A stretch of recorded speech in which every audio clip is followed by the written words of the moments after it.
In this video, I'm going to use Python to show how many words are inside George Washington's presidential inauguration speech. I could count all the words, but that would take a while.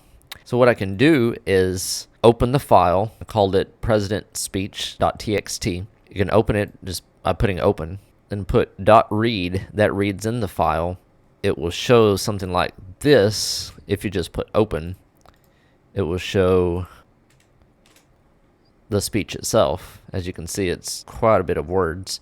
So if I do .split, open close parentheses, it'll split it. It'll make a list, and each element will be a word.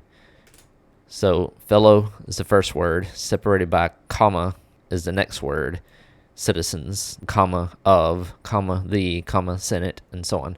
So that's what the open, read, and split do. And I wrap all of that in a length function, the built-in length function, len, and close it off. I'll remove that other one. When I run it, it will tell how many elements are inside this list. Fellow is one element, citizens is another, of is another one.